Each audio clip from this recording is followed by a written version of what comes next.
स्कंद पुराण पुरुषोत्तम महात्मा श्री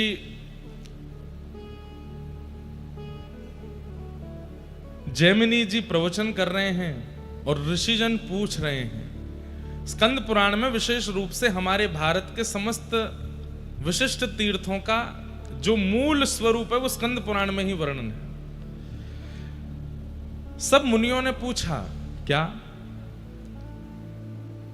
कस्मिन् युगे सतु मुने इंद्रद्युम्नो भवन नृपः कस्मिन् देशेस्य नागरं कथं वा पुरुषोत्तमं गत्वा चो विष्णु प्रतिमां कारयामास वा कथं एतत् सर्वं विसस्तरतः कथस्य व महामुने। समस्त मुनियों ने मिलकर के जैमिनी महाराज से पूछा कि भगवान हमें यह बताइए कि ये इंद्रद्युम्न राजा कौन है, ये कौन से कुल में जन्मे, कौन से युग में जन्मे, कौन से वंश में इनका अवतार हुआ और इन्होंने ऐसा क्या किया कि इनके पास साक्षात चतुर्धा भगवान पधारे जिन्हें जगन्नाथ के भाव से पूरे विश्व ने वंदन किया। कृपा कर इन इंद्रद्युम्न के बारे में हमको बताइए और इन्हें जगन्नाथ जी कैसे प्राप्त हुए, ये महाप्रभु जगन्नाथ पृथ्वी पर कैसे आए, कृपा कर इनकी पूरी लीला हमें सुनाइए।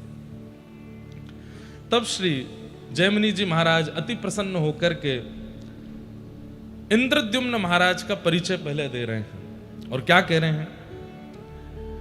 आसीत कृत युगे विप्रा इंद्रद्युम्नो महानृपः सूर्यवंशे सधर्मात्मा सन्नुष्टः पंचमूरुषः। बहुत ध्यान से सुनिए, आज की कथा हम बिल्कुल जो है अभी तक तो गुरुजनों से पढ़े, लेकिन ये कथा हमको जगन्नाथ जी पढ़ा गए हैं, क्योंकि अब गुरुमुख होना आवश्यक होता है किसी भी ग्रंथ को पढ़ने से पहले, लेकिन ये ग्रंथ हमने स्वच्छंद जगन्नाथ जी से ही पढ़ा है। तो स्कंद पुराण के हमारे गुरुदेव जो हैं वो जगन्नाथ महाप्रभु ही हैं, तो इसलिए आप सब लोग बड़े ध्यान से सुनना। जो जो श्लोक अधिकृत हैं उन सबको हम सुनाएंगे और आप सब बिल्कुल एक दर्थ होकर के पूरी कथा श्रवण करो। सतयुग में, अब देखिए, जगन्नाथ महाप्रभु कलयुग के देवता हैं, लेकिन विराजमान कब से हैं? सतयुग से विराजमान है। सतयुग में सूर्यवंश जात में एक प्रकार से यह भाव वर्णित है कि इंद्रद्युम्न नामक राजा थे और बड़े धर्मात्मा थे। ब्रह्मा जी के अधस्तन पंचम पुरुष पुत्र माने जाते हैं इंद्रद्युम्न राजा। इंद्रद्युम्न राजा का यहां पर स्वरूप इतना सुंदर वर्णन किया गया। वे सत्यवादी हैं, वे सदाचारी हैं, निष्पापी हैं, सात्विक श्रेष्ठ हैं। मतलब ये गुण वो हैं जिन गुणों से ठाकुर जी रीझते हैं। सत्यवादी हैं, सदाचारी हैं, सात्विक निष्ठ हैं, न्याय मार्गी हैं, आत्म तत्व को जानने वाले और ज्ञान चर्चा को बड़े ध्यान से श्रवण करने का आपका स्वभाव है। लेकिन ये सारे लक्षण तो कई लोगों में आपको अनुभव हो जाएंगे, तो एक ऐसा कौन सा विशिष्ट लक्षण है इंद्रद्युम्न राजा का जिससे महाप्रभु जगन्नाथ इतने प्रसन्न हो गए, इतने आसक्त हो गए? तो कहते हैं इंद्रद्युम्न राजा को एक, कह लें कोई अतिशयोक्ति नहीं, एक व्यसन है। काय का व्यसन? कि आप हर सप्ताह विश्व के समस्त तीर्थ यात्रियों को, काशी के राजा हैं, काशी बुलाते हैं और काशी में बुलाकर के समस्त उन तीर्थ याटन करने वाले वैष्णवों से तीर्थ की महिमा सुनते हैं। आप स्वयं राजा हैं, बार बार सारे तीर्थों में नहीं जा पाते और कई बार राजाओं को तीर्थ यात्रा पर भी जाना होता है तो बहुत व्यवस्थाएं करनी होती हैं, वहां तीर्थ यात्रियों को दिक्कत भी हो जाती है। तो आप क्या करते हैं, अपने नगर में ही समस्त तीर्थ यात्रियों को निमंत्रण देते हैं, बाकायदा पालकी से उनको बुलवाते हैं और सभा में बैठा करके प्रत्येक तीर्थयात्री वैष्णवों को प्रणाम करते हुए कहते हैं, आप कौन से तीर्थ में दर्शन करने गए? बोले हम तो बद्रीनाथ गए थे। अच्छा, जरा वहां का बताइए ना, कैसा है बद्रीनाथ। वहां की पूरी महिमा सुनते हैं और नेत्र बंद करके अपने तन को भले ही काशी में रखा हो, लेकिन मन से बद्रिकाश्रम पहुंच के पूरे बद्रिकाश्रम का दर्शन करके आ जाते हैं। और फिर उस तीर्थ यात्री को खूब धन धान्य देके, दक्षिणा देके, वस्त्र दे करके खूब उनका सम्मान करते हैं कि आपकी कृपा से हम यहीं बैठे बैठे बद्रिकाश्रम हुआ है। फिर दूसरे तीर्थ यात्री के पास बैठते हैं, आप कहां से आए? बोले हम दक्षिण भारत में रामेश्वरम से आए हैं। अच्छा, वहां की महिमा बताइए। इस प्रकार सर्वगुण संपन्न होते हुए भी, अष्टादश विद्याओं से युक्त होते हुए भी, इतने ज्ञानी और इतने योग्य राजा होते हुए भी आपके अंदर इतनी दीनता है कि आप तीर्थ यात्रियों के बीच में बैठ करके तीर्थ की महिमाएं सुनते रहते हैं। तभी आपने एक जिज्ञासा प्रकट की, क्या कभी ऐसा हो सकता है कि पूरे विश्व को साक्षात परमात्मा का कभी अनुभव हो? क्या ऐसा कोई तीर्थ है या ऐसा कोई धाम है जहां साक्षात सचल भगवान विराजमान हो और उनका दर्शन हम मानव कर सके? इतनी योग्यता तो हमारे पास नहीं कि हम जप करें, तप करें, साधन करें, यज्ञ करें। करते हैं, लेकिन कोई ना कोई भूल तो होती है। हे समस्त तीर्थ यात्रियों, हे समस्त तीर्थों में विचरण करने वाले वैष्णवों, मेरी प्रार्थना है, क्या इस धराधाम पर ऐसा कोई स्थान है? आप सबसे हमारी प्रार्थना, बिल्कुल हिलो डुलो भी नहीं, सब लोग ध्यान से सुनो। कोई ऐसा स्थान है जहां साक्षात परब्रह्म को अपनी चर्म चक्षुओं से हम देख सकें?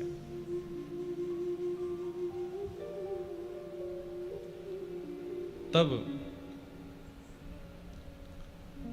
आपने प्रश्न किया कि आद्रतो व्याजहारेदम ज्ञायता क्षेत्र मुक्तमं यत्र साक्षात् जगन्नाथं पश्यामो नेन चक्षुष।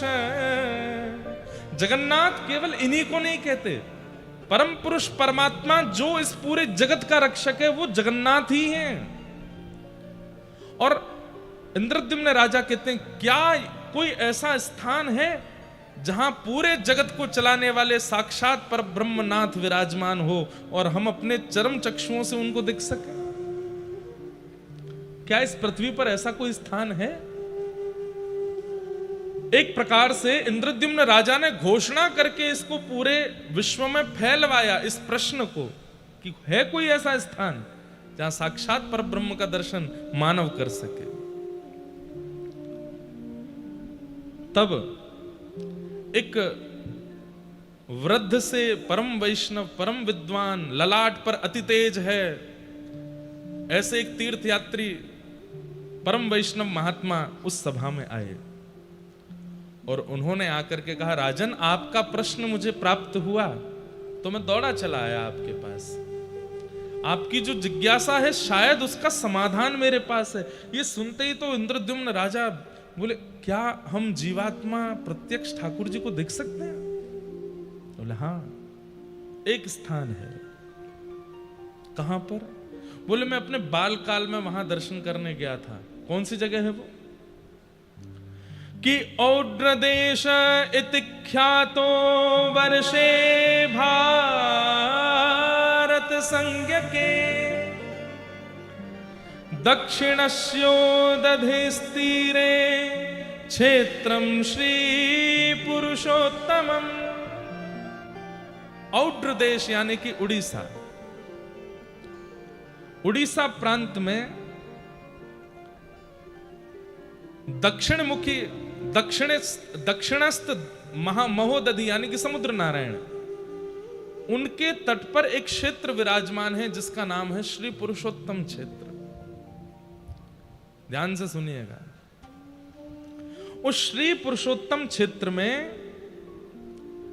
तत्र नीलगिरिर्नाम समन्तात् काननाव्रतः एक वन है और उस वन को चारों ओर से वन ने घेरा है। बीच में एक सुंदर सा छोटा सा एक पर्वत है जिसका नाम है नीलगिरी। बंधुओं, हम सब लोग भुवनेश्वर से जब जगन्नाथपुरी की ओर आते हैं, आप सबने ये अनुभव किया कि नहीं, पर मैं हर बार करता हूं, 8-9 किलोमीटर दूर से ही श्री मंदिर इतना ऊंचा दिखाई देता है, लेकिन जैसे ही आप सिम्मत द्वार पर पहुंचेंगे तो लगता है कि शिखर इतना ऊंचा तो नहीं है, महाप्रभु जगन्नाथ जी का मंदिर इतना ज्यादा ऊंचा तो नहीं है कि इतनी दूर से दिखाई देता है। वास्तव में अब आजकल ड्रोन चलते तो हैं, आजकल दर्शन करने की विधा ऊपर से है तो सही, लेकिन देखा जाए तो जगन्नाथपुरी और विशेष रूप से जहां भगवान जगन्नाथ विराजमान है वो श्री मंदिर एक पर्वत के ऊपर है। वो थोड़ा सा पूरी जहां पर हम अभी भी बैठे हैं इससे भी थोड़ा ऊंचाई पर है, वो नीलगिरी पर्वत है। तो तत्र नीलगिरिर्नाम समन्तात् काननाव्रत, एक वन से आच्छादित नीलगिरी पर्वत है। तस्योत्संगे कल्पवृक्षः समन्तात् क्रोश सम्मितः, वहां पर एक कल्प वृक्ष, एक वट वृक्ष है, वहां पर एक रोहिणी कुंड भी है, वहां साक्षात ठाकुर जी विराजमान है, परमात्मा विराजमान है। किस रूप से, किस नाम से? श्री नील माधव भगवान, नील माधव भगवान के रूप में वहां पर ठाकुर जी विराजमान है। ठाकुर जी का नाम जगन्नाथ पूर्व से ही है, यहां पर कितनी बार जगन्नाथ शब्द का ही भाव आता है। यत्र साक्षात् जगन्नाथः शंख चक्र गदाधर जंतूनां दर्शनान् मुक्तिं यो ददाति कृपानिधि। वहां पर साक्षात जगन्नाथ भगवान विराजमान है। कैसे? बोले चतु व्यूह रूप में, अपने चतु हस्त कमलों में शंख चक्र गदा पद्म लेकर के साक्षात नील माधव जगन्नाथ भगवान विराज रहे हैं। वे आंखें भी मटकाते हैं, वे बोलते भी हैं, वे चलते भी हैं। और अन्य तीर्थों में तो मानव का जाकर के कल्याण होता है, लेकिन मैंने उस तीर्थ में देखा कि कौवे ने चलते हुए किसी वस्तु को पाने के लिए उनके सामने आया है वो कौवा, और जैसे ही उस वस्तु को पाने लगा अचानक से उसने नेत्र खोल करके जैसे ही नील माधव भगवान को देखा, उसके भी चतु हस्त प्रकट हो गए और वो मुक्त होकर के भगवत धाम को प्रस्थान कर गया। अरे आप तो मानवों के कल्याण की बात करते हैं, लेकिन कीट पतंगा पक्षी जो वहां पहुंच जाए और शंख चक्र गदा पद्मधारी चतुर्भुज रूप नील माधव जगन्नाथ भगवान का जो दर्शन कर लेता है, ऐसे पशु पक्षियों का भी उद्धार वहां होता है। नील माधव भगवान जो पूर्व में यहां विराजमान थे, बाद में फिर उन्हीं नील माधव भगवान का चतुर्धा रूप प्रकट हुआ। सुदर्शन जी, जगन्नाथ जी, सुभद्रा जी और श्री बलभद्र जी। कैसे ये पूरी कथा है, ध्यान से सुनना। यत्र साक्षात् जगन्नाथ, साक्षात जगत का उद्धार करने वाले परमात्मा वहां विराजमान है। और इस बात का प्रमाण है, क्यों? जंतूनां दर्शनान् मुक्ति, दर्शन करते ही मुक्ति मिलती है वहां पर। ऐसे धाम का मैंने दर्शन किया है राजन, और मुझे विश्वास है कि आप उस स्थान पर जाएंगे, दर्शन करेंगे और उस स्थान से पूरे विश्व को लाभान्वित करेंगे। तत्र गत्वा जगन्नाथं दृष्ट्वा स हि गिरो यथा कटकावास संस्थानं भूप्रदेशं प्रयच्छ।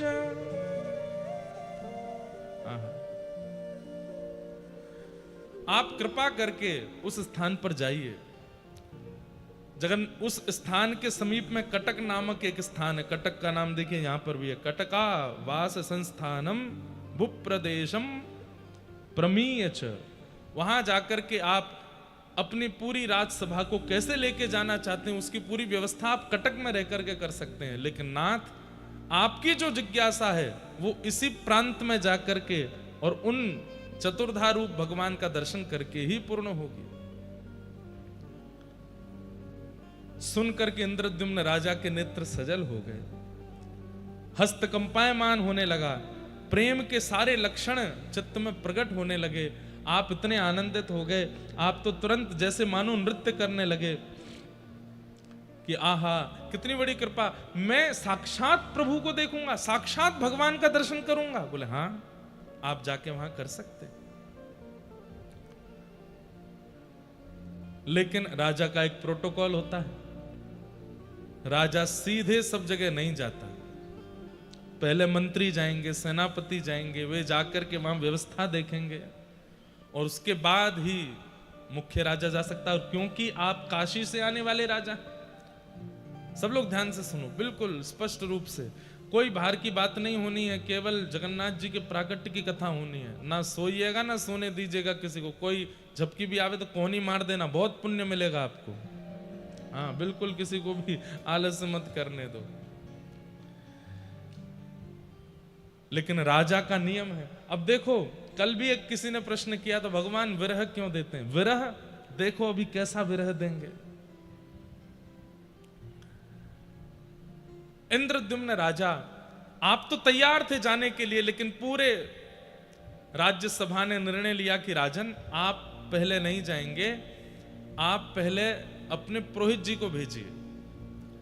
पुरोहित जी जाएंगे और इन तीर्थयात्री के द्वारा बताई गई सारी भावों को देख करके वे वहां देख करके आएंगे, नील माधव जगन्नाथ भगवान का दर्शन करके आएंगे और वे सब आपकी व्यवस्था देख के आएंगे। आप जाएंगे तो कहाँ रुकेंगे, कहाँ प्रसाद बनेगा, इतनी सेना जाएगी, सेना कहाँ रुकेगी, वहां के जो उत्कल देश के राजा हैं उनको बता करके आएंगे। ये सब नियम है, राजा ऐसे नहीं निकल सकता।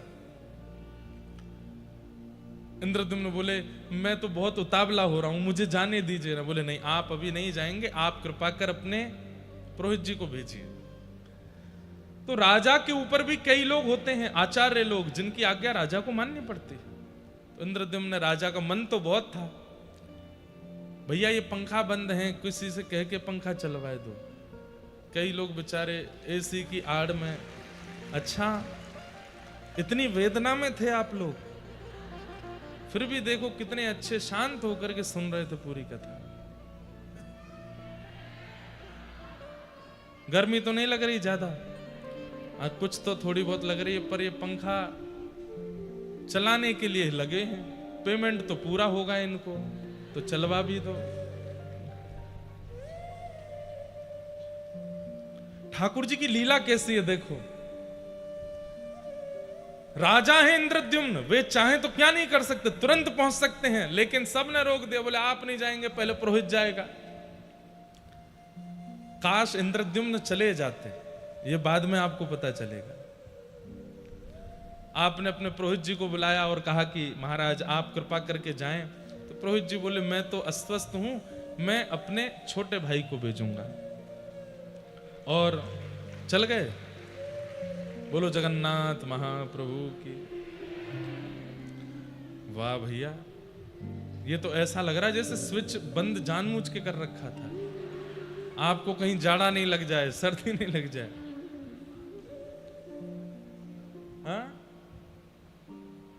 क्या? अच्छा ऊपर से गर्मी फेंक रहे हैं, ये इसलिए बंद कर रखे थे। लग तो रही है गर्मी से चलने के बाद। गर्मी आ रही है क्या ऊपर से? जबरदस्ती आने लगे तो बता देना, ठीक है, फिर बंद करा देंगे।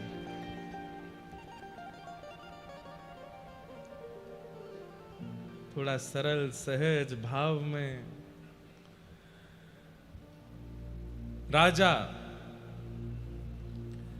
ने अपने पुरोहित जी से कहा, तो पुरोहित जी बोले मैं तो वृद्ध हो गया हूं, शायद मैं इतनी निपुणता नहीं रखूंगा, पर मैं अपने छोटे भाई विद्यापति को भेजता हूं। वे जाकर के आपके इस जो नियुक्त स्थान है उसका दर्शन करके और पूरी योजना बना करके आएंगे और आपको बताएंगे। अब देखिए, ये विद्यापति भी अभी तो हमने पहली बार पढ़ा, पर मैं इसकी खोज करूंगा। विद्यापति का कोई पूर्व जन्म का या पूर्व काल का कोई तो संबंध है कि इनको नील माधव भगवान का प्रत्यक्ष दर्शन हुआ? कहां? ये तो पुरोहित भी नहीं थे, पुरोहित के छोटे भाई हैं। इनको बुलाया गया और कहा कि आपको इस प्रकार उत्कल देश जाना है। वहां पर कटक नामक एक शहर है, उसके पास में महानदी और समुद्र के दक्षिण तीर पर एक नीलगिरी पर्वत है, वहां नीलाचल भगवान, उनका दर्शन करके आना है। और सब व्यवस्था आकर के राजा को बतानी। फिर राजा पूरी सेना के साथ दर्शन करने जाएंगे। तो आप बड़े सौभाग्यशाली हुए। कितने खुश हैं, क्या कह रहे हैं? हर किसी को जगन्नाथ आते समय यह श्लोक बोलना चाहिए। महाप्रभु जी का दर्शन करते समय यह बोलना चाहिए कि अहो में सफलम जन्म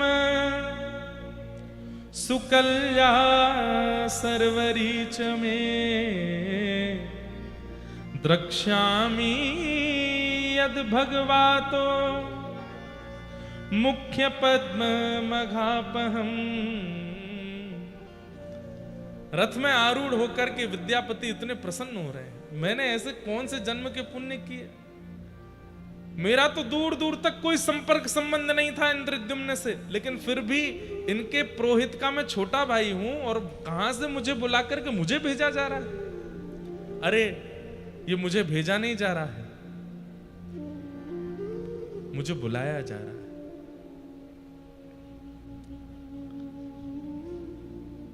कल जब रात्रि में ये भाव पढ़ रहा था, इंद्रद्युम्न राजा जब विद्यापति को जाते हुए देख रहे हैं तो इंद्रद्युम्न को लग रहा है कि मैं राजा क्यों हूं, मैं विद्यापति क्यों नहीं?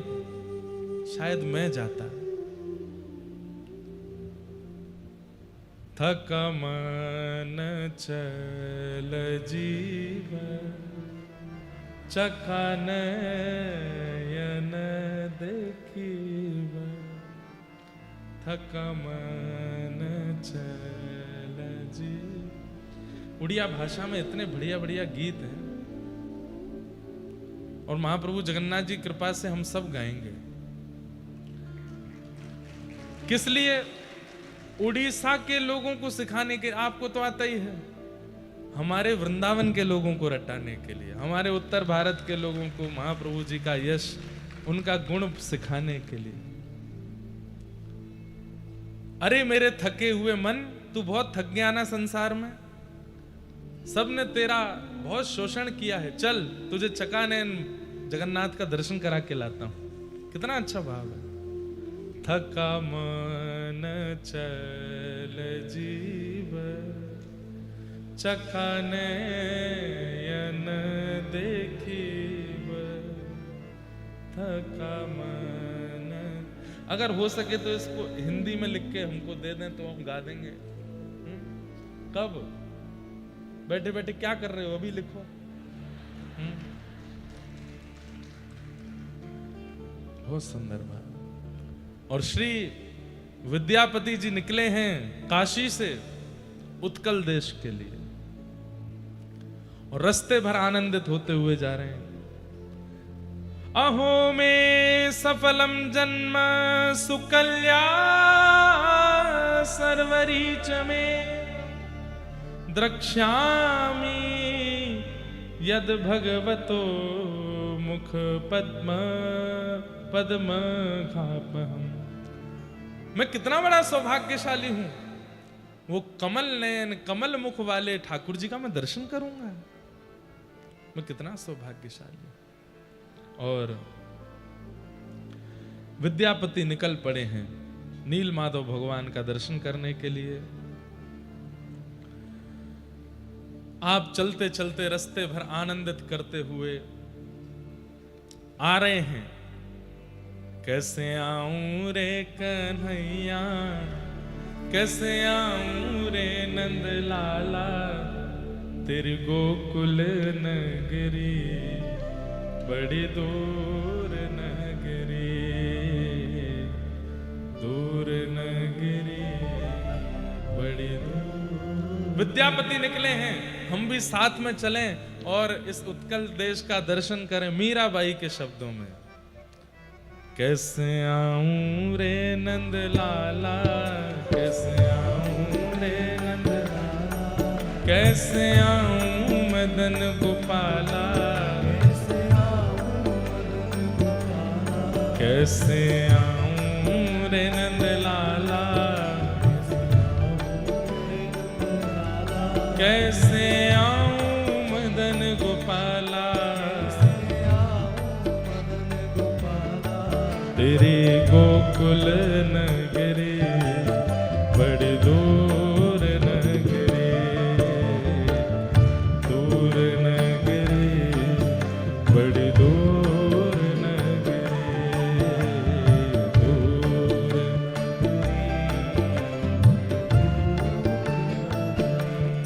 ओ रात को आऊं तो लाला डर मुहे लागे,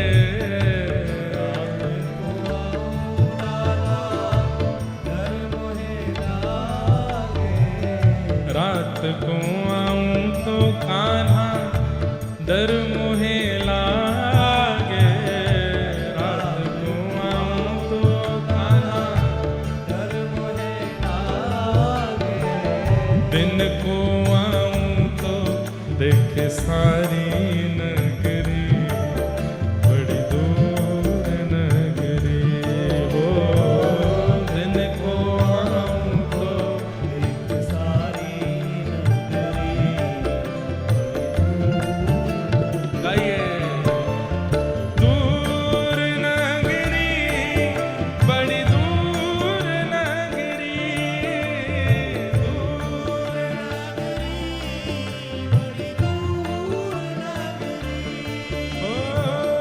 दूर नगरी बड़ी दूर नगरी, दूर नगरी बड़ी दूर। वैसे ये हमको गाना तब चाहिए था जब हम पुरी से दूर थे। हम तो आ गए हैं पुरी में, लेकिन फिर भी नाथ देह से तो आपके धाम में आ गए, मन से भी पहुंच जाएं, मन में, बुद्धि में, आत्मा में और कोई भाव ना रहे, केवल आपका ही भाव रहे, इसलिए गा रहे हैं। ये मन आप तक पहुंच जाए, आपका हृदय भाव, चरण भाव इस मन के लिए बहुत दूर है। दूर नगरी बड़ी दूर नगरी, दूर नगरी बड़ी दूर नगरी, ओ कैसे आऊं रे नंद लाला, कैसे आऊं मदन गोपाला, तेरे गोकुल नगरी बड़ी दूर नगरी, दूर नगरी बड़ी दूर नगरी, बड़ी दूर। श्री जगन्नाथ महाप्रभु की।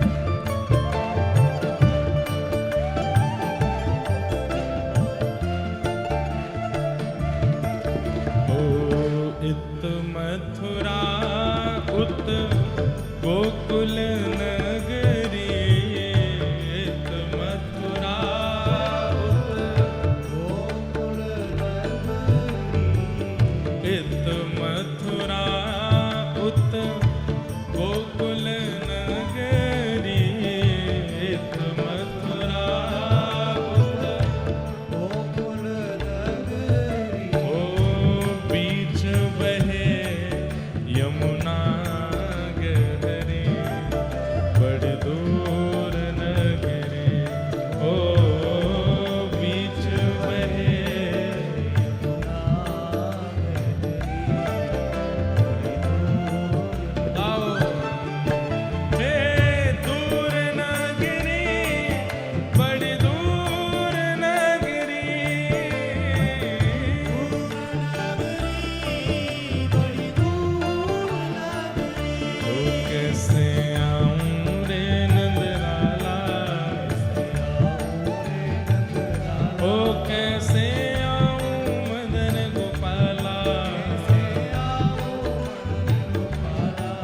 तेरे गोकुल नगरी बड़ी दूर नगरी,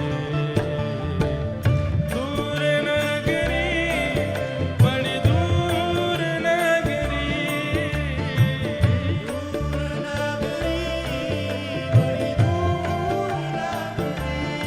ओ मीरा कहे प्रभु गिरधर नागर, मीरा कहे प्रभु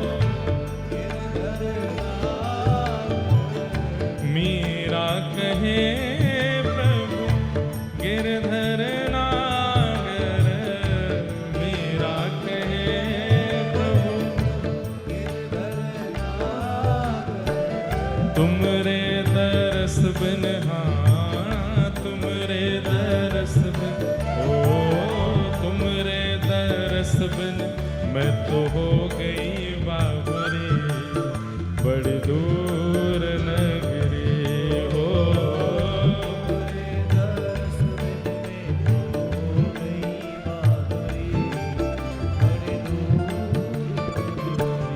हे दूर नगरी बड़ी दूर नगरी,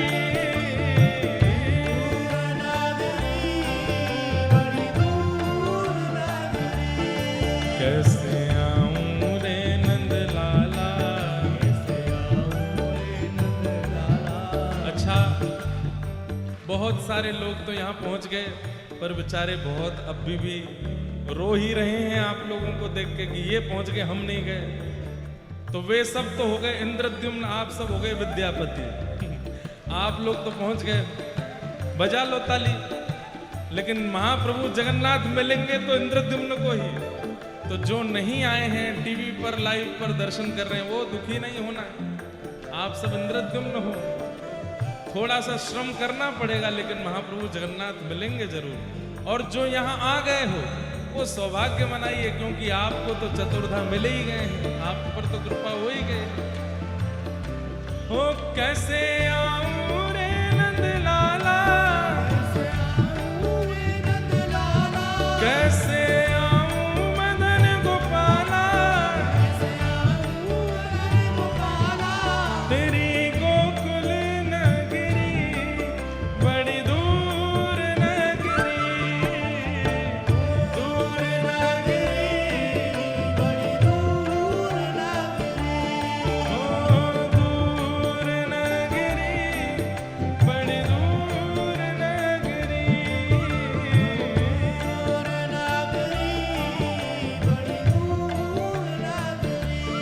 कैसे आऊं रे नंद लाला, कैसे आऊं मदन गोपाला,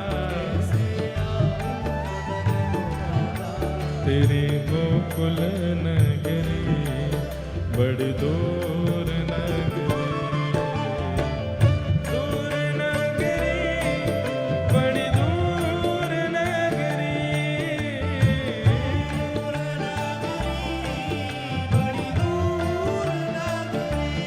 ओ दूर नगरी बड़ी दूर नगरी,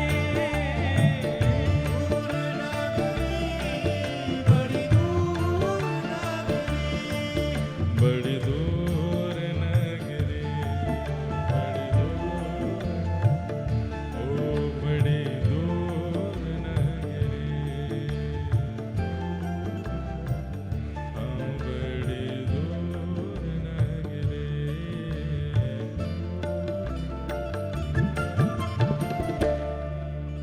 थका मन चल जीवा, चकानयन देखीब, थका मन चल, चकानयन देखीब, शंखनाभिमंडलारे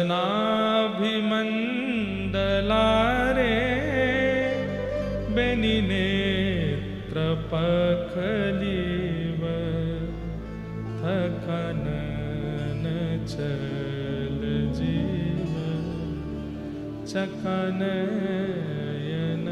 देखे। विद्यापति जा रहे हैं। जैसे ही विद्यापति ने उत्कल प्रांत में प्रवेश किया, कई यहां पर वर्णन किए गए, लेकिन इसमें सबसे ज्यादा आश्चर्यजनक बात जो थी, श्री क्षेत्र में प्रवेश करते ही उन्होंने क्या अनुभव किया। शंख चक्र गदा पद्म धारिणो दद्रशे नरा। आप लोगों को आश्चर्य होगा, लेकिन यह बात वास्तविक है। विद्यापति जी क्या देख रहे हैं कि श्री क्षेत्र में प्रवेश करते ही जो भी दिख रहा है, सबके शंख चक्र गदा पद्म, सब चतुर्भुज रूप में है। हमें आपको नहीं पता चल रहा है, पर हम भी अभी इस वक्त चतुर्भुज रूप हैं। इस वक्त हम सब चतुर्भुज हैं। दो भुजा हमारी ये हैं, दो दिख नहीं रही हैं। ठाकुर जी को दिखती हैं वो, या फिर कोई श्रेष्ठ जन हो उनको दिखती हैं। श्री क्षेत्र में हर व्यक्ति चतुर्भुज रूप हो जाता है। शंख चक्र गदा पद्म धारिणो दद्रशे नरा जन्मांतरितमात्मानं बुबुधे दिव्य रूपिणम। सब दिव्य रूप में दिखाई दे रहे हैं। अरे पशु पक्षियों के भी चार चार भुज हैं, मानवों के भी चार चार भुज हैं। और ये सब दर्शन करके तो विद्यापति मानो सबको प्रणाम करने लगे। नीलाचल धाम में, इस श्री क्षेत्र में सब प्रणम्य हो गए, सबको वंदन करने लगे। अच्छा, एक बात, कई बार ना लोगों के मन में एक प्रश्न आ जाता है कि श्री जगन्नाथपुरी में कई लोग बड़े अनधिकारी कर्म भी करते हैं। समुद्र के तट पर चले जाओ, इतनी दुर्गंध आती है, कई बार मच्छी आदि भी खा जाते हैं, और भी कुछ बहुत कुछ होता है। कई बार इससे संशय होता है कि इतना सुंदर श्री क्षेत्र, वैसे इसके लिए यहाँ के सब हमारे जगन्नाथपुरी के लोकल लोगों ने कोर्ट में इसके लिए कहा भी है कि भाई ये पुरी क्षेत्र है, ये कितनी बड़ी महिमा स्कंद पुराण में है, यहाँ पूर्ण रूपेण मांस भोज आदि ये सब बंद होना चाहिए, कोई टूरिस्ट प्लेस नहीं है, ये श्री क्षेत्र है, महाप्रभु जगन्नाथ जी का क्षेत्र है। यहां पर पूर्ण रूपेण वर्जित, और इसका पूर्ण दायित्व उड़ीसा की गवर्नमेंट का होना चाहिए कि यहां ये सब कार्य ना चले। स्कंद पुराण में जितने बड़े श्री क्षेत्र का वर्णन है, कम से कम उतने बड़े श्री क्षेत्र में तो पूर्ण प्रतिबंधित होना चाहिए, बिल्कुल भी नहीं महाप्रभु जगन्नाथ जी के। अब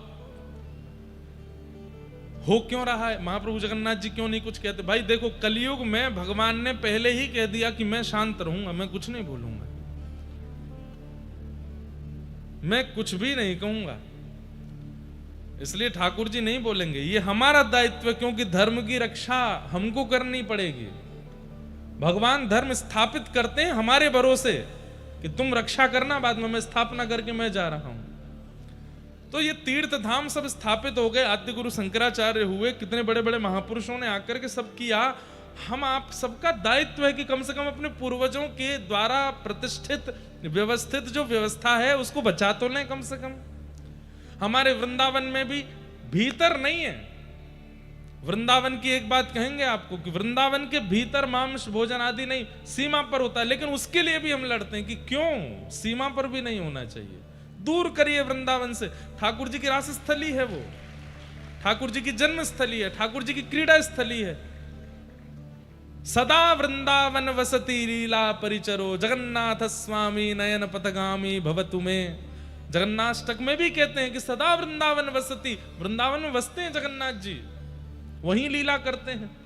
इसलिए वहां पर तो ब्रजवासी मिलकर के थोड़े बहुत हट पूर्वक नहीं करने देते, पर सीमा में भी जो है उसको भी हटाने की पूरी योजना कर रहे हैं। हमारे यहाँ के ब्रजवासी बालक लगे हैं दंडवती लगाने में कि अरे सरकार यहाँ पर मांसाहार बंद हो, खान पान की व्यवस्था बिल्कुल। वृंदावन में पी करके आने वाली की भी, अब देखो पुलिस और प्रशासन के लोग, कई बार आपने हाईवे पे देखा होगा, रात में 11 बजे के बाद एक मशीन लेके खड़े रहते हैं, सबसे कहते हैं इसमें फूंक मारो, और चेक करते हैं कि पी तो नहीं रखे। प्रत्येक धाम में भी ऐसा ही होना चाहिए। बाहर से ही हर आदमी को चेक करो, पी तो नहीं रहे हैं, गलत काम तो नहीं कर रहे हैं। अरे भाई, ये आपके मनोरंजन का स्थान नहीं है। मनोरंजन करना है गोवा जाइए, मनोरंजन करना है। अच्छा, एक और बात, गोवा को ही क्यों कहे मनोरंजन के लिए? वो भी नहीं है मनोरंजन का स्थान। एक बहन हमको 1-2 दिन पहले मिली, इतने सुंदर दर्शन उन्होंने कराए। वो बैठी हैं क्या यहाँ कथा में? बैठी होंगी और अभी उठेंगे नहीं, कहो तो उन्होंने इतने सुंदर दर्शन। गोवा में एकमात्र ऐसा मंदिर है जहां पर देवकी मैया की गोद में लड्डू गोपाल, एकमात्र ऐसा मंदिर है।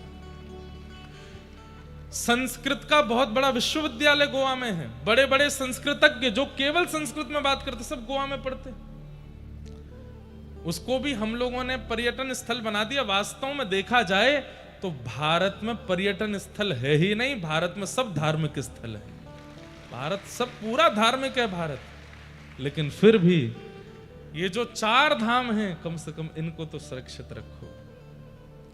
कभी कभी बहुत पीड़ा होती है कि समुद्र किनारे क्यों होता है ऐसा।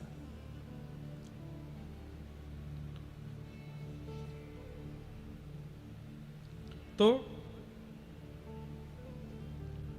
सब चतुर्भुज रूप में थे। जैसे ही विद्यापति यहां पहुंचे हैं, शंख चक्र गदा पद्म धारिणो दद्रशे नरान जन्मांतरितमात्मानं बुबुधे दिव्य रूपिणम। सब दिव्य रूप में दिख रहे हैं। आहा, देख करके विद्यापति जी ने सबको प्रणाम किया। तभी इस श्री क्षेत्र में सबर लोगों का निवास था। उन्हीं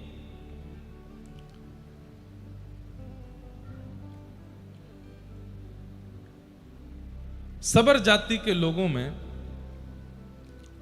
विश्ववसु नाम के एक सबर थे, जो कि उनके मुखिया थे, जो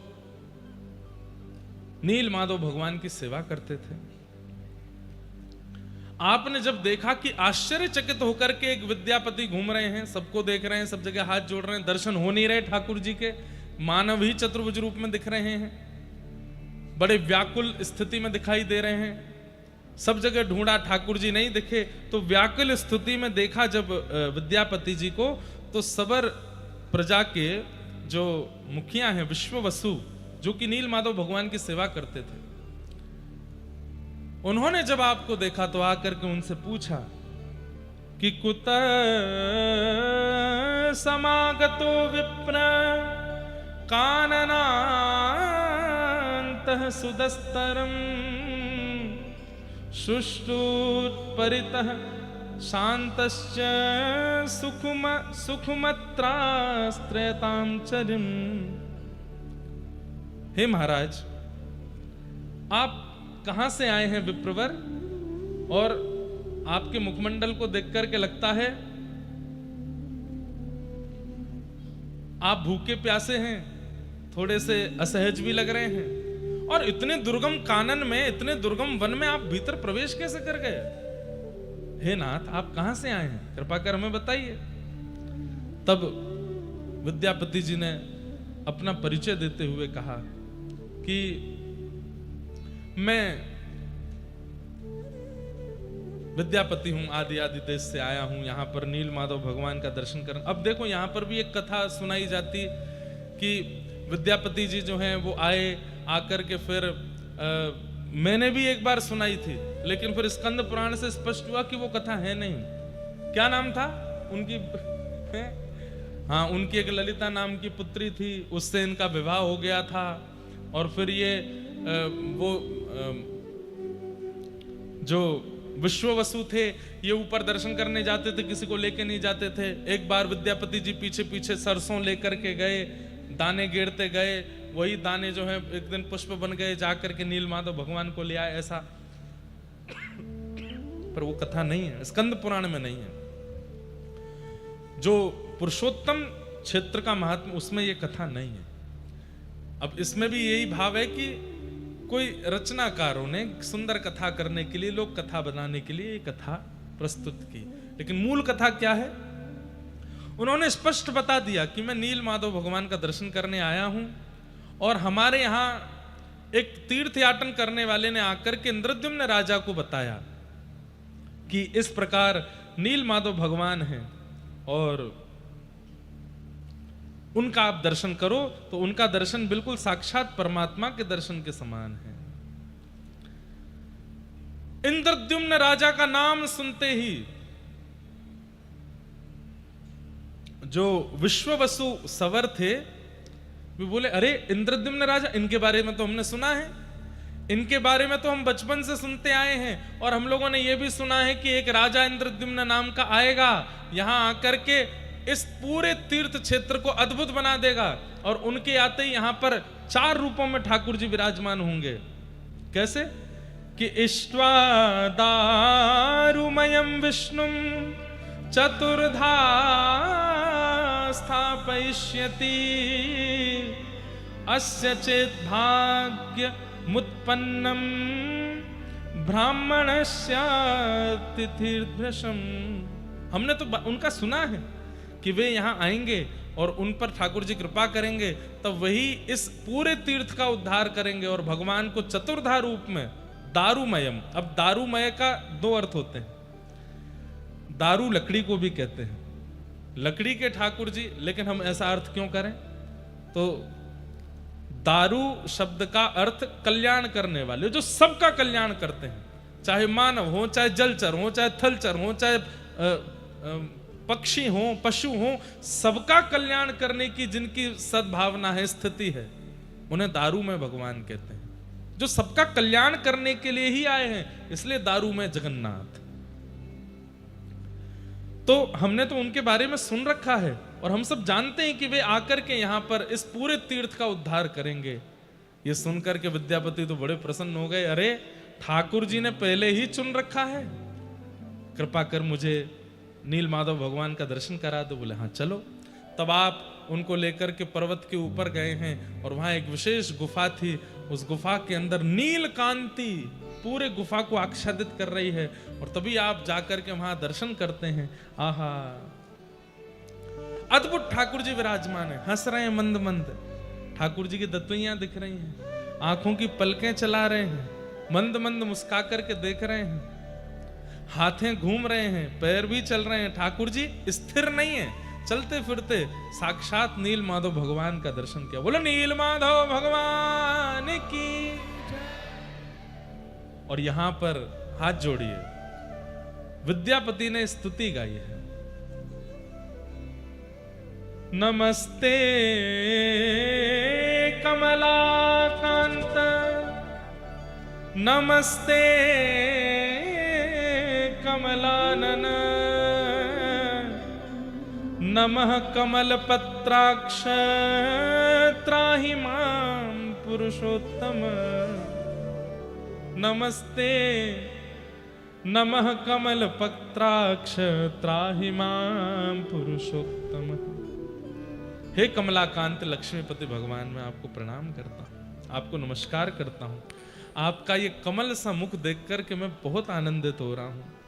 मैं आपको पुनः प्रणाम करता हूँ। हे कमल दल लोचन, कमल के समान आपके नेत्र हैं। आपको बारंबार प्रणाम करता हूँ। मुझ पर कृपा कीजिए, मेरी रक्षा कीजिए। दर्शन करके महाराज निहाल हो गए। और अब तो विद्यापति इतने प्रसन्न हो रहे हैं कि मैं कब पहुंच जाऊं काशी और जाकर के इंद्रद्युम्न राजा को पूर्ण समाचार दे दूं और जाकर के उनको बता दूं कि आप चलिए, चल करके ठाकुर जी का मधुर दर्शन कर लीजिए।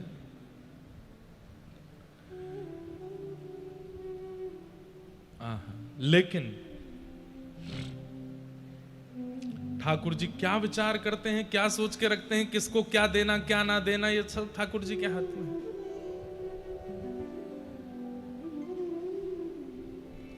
केवलम माधवम तत्र न द्रक्ष्यति महिपति, अचिरा देव भगवन्यस वर्णवालु कयाव्रत।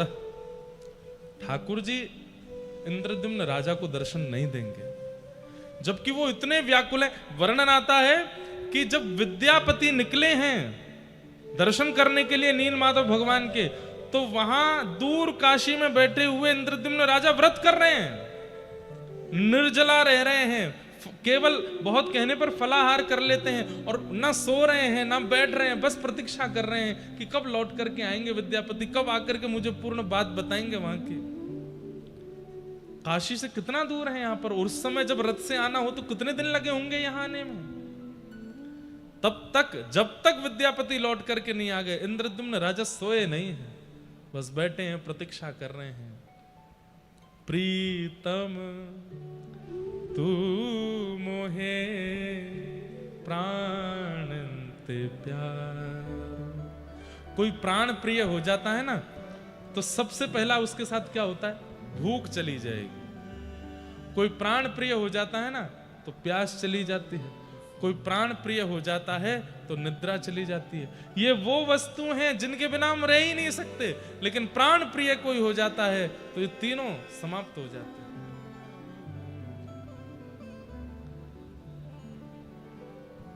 तुम मेरे नैनन में बसत नित, तुम मेरे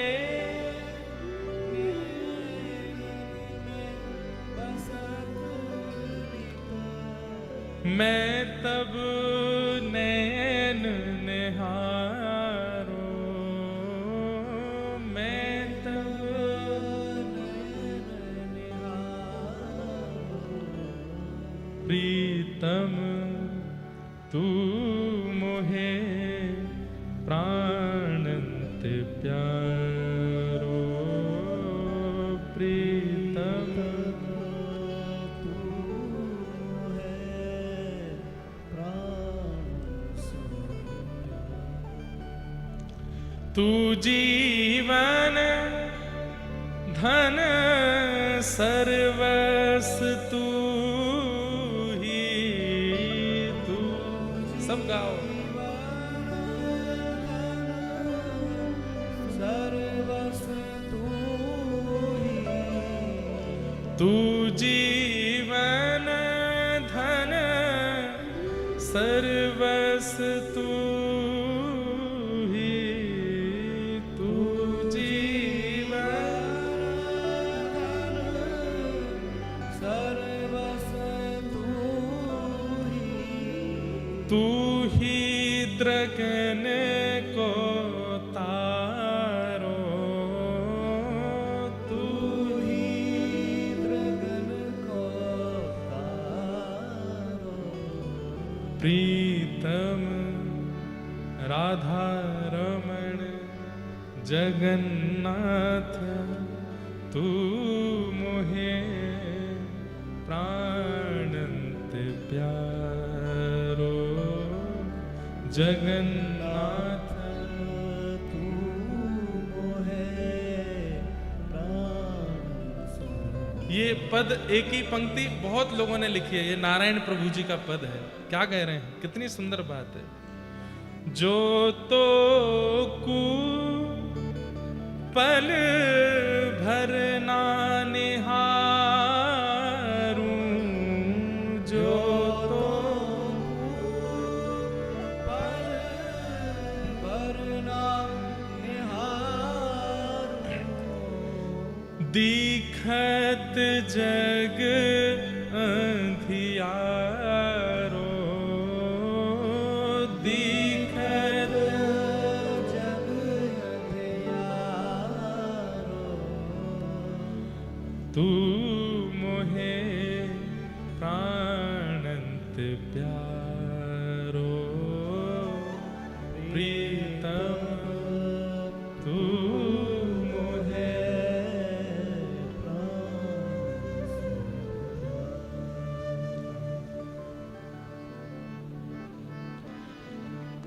तो इंद्रद्युम्न राजा कितने व्याकुल हैं, लेकिन ठाकुर जी की लीला अद्भुत है। विद्यापति नील माधव भगवान का दर्शन करके सब व्यवस्थाएं देख के कहां राजा आएंगे, कैसे आएंगे, यहाँ के तत्कालीन राजा को सूचना कर दी कि काशी के नरेश यहां आ रहे हैं, आदि आदि सब बता दिया। लेकिन जैसे ही विद्यापति यहां से लौट करके गए,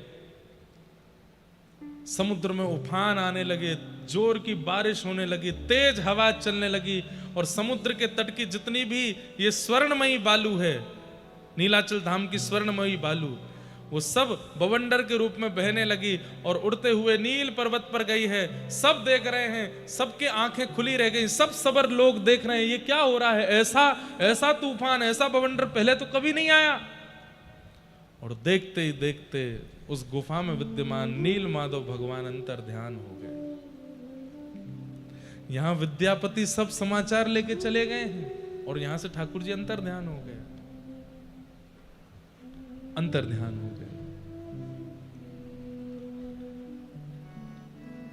विद्यापति कुछ दिन के पश्चात, अच्छा कहते हैं कि जब नील माधव भगवान अंतर ध्यान हो रहे थे तो एवं प्रलपताम तत्र सर्वेषां त्रिदिवौकशाम अशरीरा तदा वाणी पुनः प्रादुर्भुवः। जब नील माधव भगवान अंतर ध्यान हो रहे थे तो आकाश में ब्रह्मा जी, रुद्र, नारद, सनकादि सब प्रकट हो गए और सब रुदन करने लगे, हे नाथ आप कहां जा रहे हैं, आप क्यों अंतर ध्यान हो रहे हैं, ये लीला क्यों कर रहे हैं। तब मंद मुस्काते हुए भगवान बोले, ये मेरी लीला है, मैं पुनः आऊंगा, अभी मेरा जाना अनिवार्य है। और ठाकुर जी अंतर ध्यान हो गए, ठाकुर जी अंतर ध्यान हो गए। सब देखते रह गए और ठाकुर जी यहां से प्रस्थान कर गए। ऐसे नील माधव भगवान का दर्शन करके जब विद्यापति लौट करके गए हैं,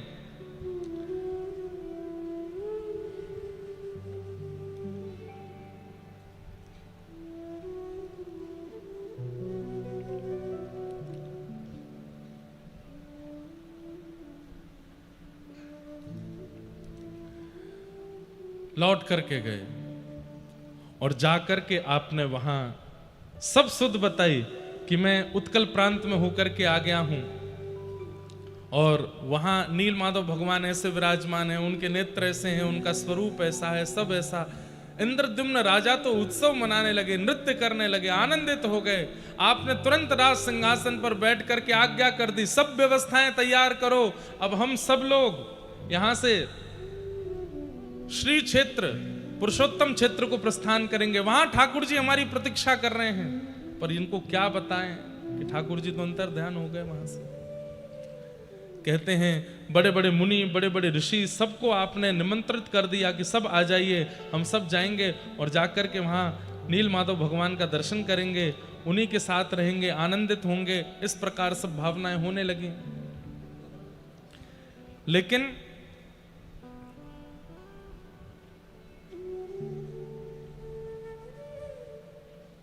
सब व्यवस्था हुई और आपने पूरे नगर को बुला करके आज्ञा कर दी कि मैं अब यहां से प्रस्थान कर रहा हूं, आप में से जो भी मेरे साथ आना चाहें वो चल सकते हैं और मैं जाके दर्शन करके लौटूंगा, ऐसी अब मेरी भावना नहीं। अब तो मैं जाकर के दर्शन करूंगा और फिर सदा उन्हीं के पास रहूंगा, नील माधव भगवान के पास ही रहूंगा।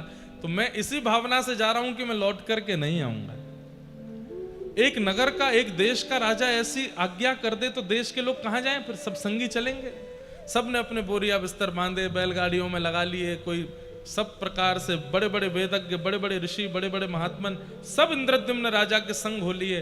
राजा बड़े प्रसन्न हैं, नाचते गाते हुए, आनंद करते हुए, उत्सव मनाते हुए सब आ रहे हैं श्रीपुरी क्षेत्र के लिए, नील माधव भगवान का दर्शन करेंगे। आहा,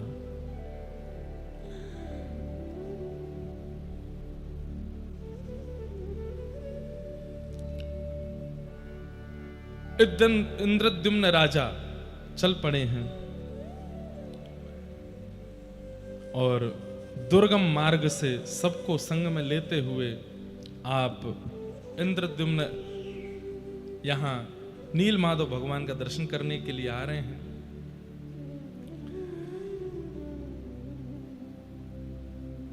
और यह भी बताया था विद्यापति जी ने आकर के कि वहां तो प्रचार है इस बात का, पहले से ही ये बात वहां घोषित हो गई है कि आप वहां जाएंगे और वहां जाकर के ठाकुर जी का सुंदर स्थापन करेंगे।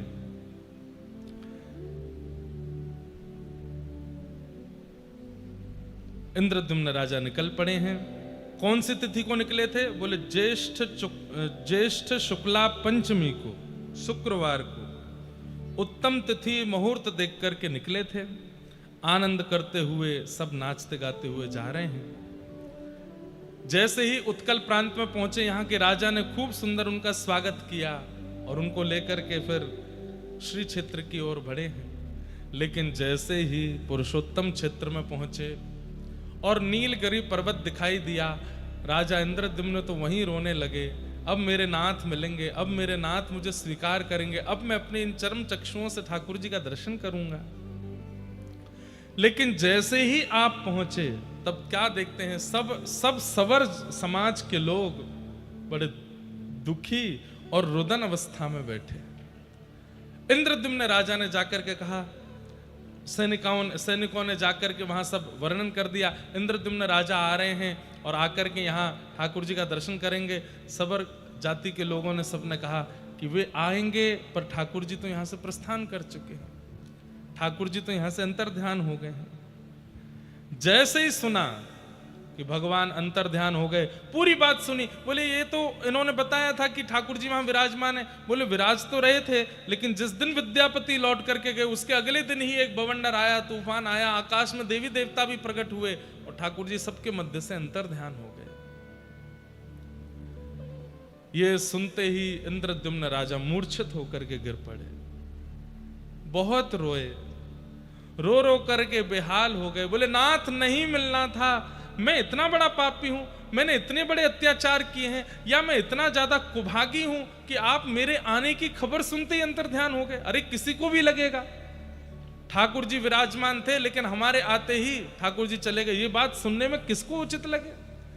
अरे लोग बाग मंदिर दर्शन करने जाते हैं, दर्शन करते करते यदि पर्दा आ जाता है तो लोगों को लगने लगता है कि हम में कोई अभाग्य था, दुर्भाग्य था, इसलिए हमारे आते ठाकुर जी ने पर्दा कर लिया। पर भैया कल कई लोगों को नहीं पता था कि मंदिर जल्दी बंद होने वाला है। 3-3, 4-4, 5-5 घंटे लाइन में खड़े होने के बाद में मंदिर पहुंचे, बस दर्शन होने ही वाले थे तो अचानक से अंदर से खबर आई मंदिर बंद। बहुत लोग कल परेशान हो गए और उन सबको यही लग रहा था कि हमारा दुर्भाग्य था कि ठाकुर जी हमको नहीं मिले।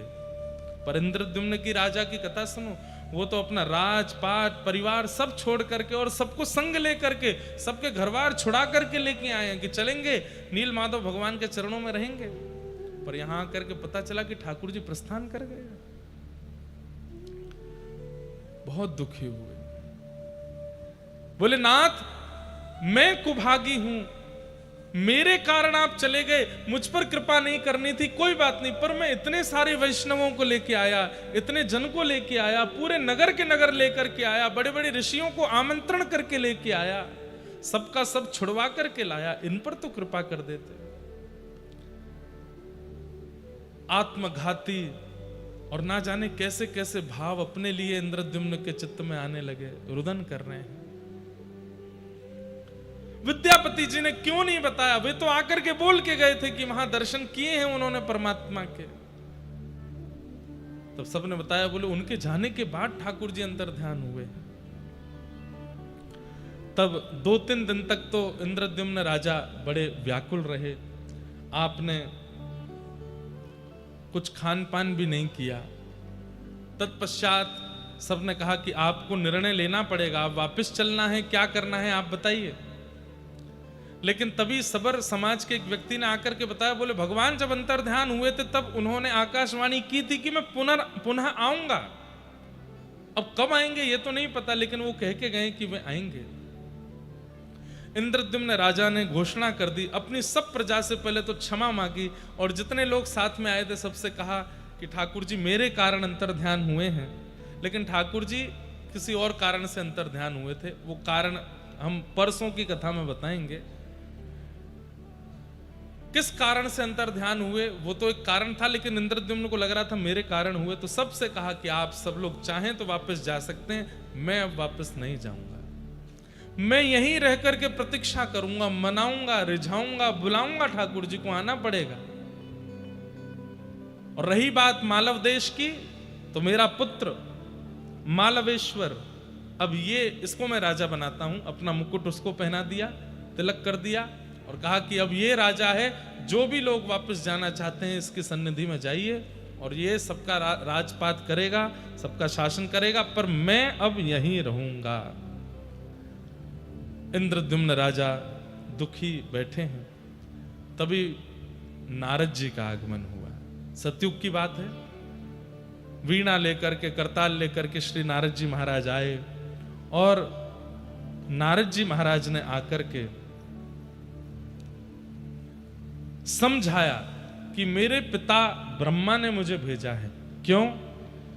वे बोले हैं कि ठाकुर जी यमराज के किसी भाव को पूर्ण करने के लिए अंतर्ध्यान हुए हैं, तुम चिंतित मत हो, तुम्हारे द्वारा कुछ विशिष्ट ठाकुर जी को कराना है। पूरे विश्व को आज नहीं, कलिकाल तक और ना जाने कब तक लोगों को तुम्हारे द्वारा किए गए तब से प्रकट ठाकुर जी का दर्शन प्राप्त होगा, इसलिए तुम विचलित मत हो। मैं तुम्हारे पास इसीलिए आया हूं कि ताकि तुम विचलित ना हो, तुम भटको ना, तुम्हें समय समय पर मैं ध्यान दिलाऊंगा,